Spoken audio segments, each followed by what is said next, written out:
Solitary confinement is in fact torture and it needs to end. Let's put up this headline. The research is clear. Solitary confinement causes long-lasting harm. At the International Symposium on Solitary Confinement, researchers and formerly incarcerated people made it clear that isolation causes severe and permanent damage. And here are some examples of the effects of solitary confinement. Visual and auditory hallucinations, hypersensitivity to noise and touch, insomnia and paranoia, uncontrollable feelings of rage and fear, post-traumatic stress disorder. American Friends Service Committee put out this list, and it totally makes sense. I mean, just imagine if this were you or somebody that you loved. And even short stays in solitary confinement has some consequences. Short stays in solitary confinement can increase recidivism and also unemployment, because right now you're trained, you can't even function in real society because of being placed in solitary confinement. Now, Christopher Wildman and Lars Anderson, both researchers for the Rockwood Foundation Research Unit in Denmark, conducted a study on this correlation. And this is what they found. Being placed in solitary confinement, they found increased the risk of being convicted of another crime within 3 years after release by about 15%. That's a pretty massive increase. Weidman said, considering recidivism rates are already as high as 50 to 60%. So again, if rehabilitation really is the goal, especially given that most people who go to prison are coming back out, don't you want them to come out better and more hopeful? Or do you want them to come out worse and more dejected than when they went in? Does not make a whole lot of sense morally, and does not make a whole lot of sense economically either.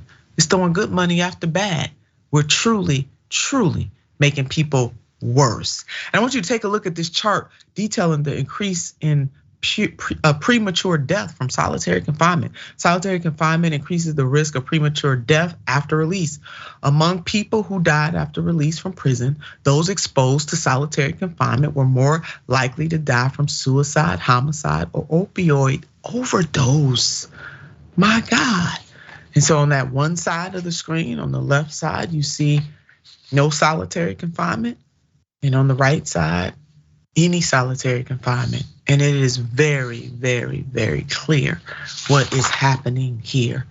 So it really, really is a time to put an end to this practice. It's abhorrent. It is a waste of taxpayers' dollars.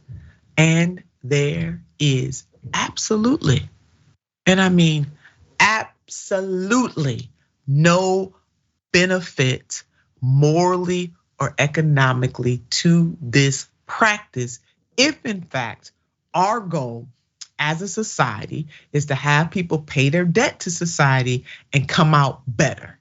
If the goal is to put them in there, lock them up, throw away the key, and you don't care how they come out, then we batting 1,000 on that one. But if the goal is truly to rehabilitate and help people take a different path, then we need to do things differently, America.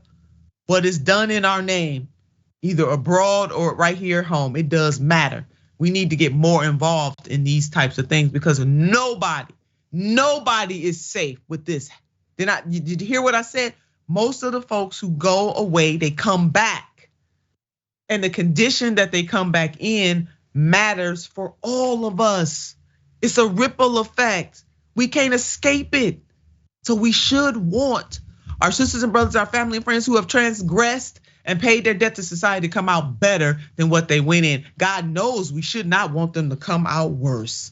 This does not have to be the reality. Just like poverty is a policy choice, this is a choice as well. We can do better and we must do better. All right, let's do that.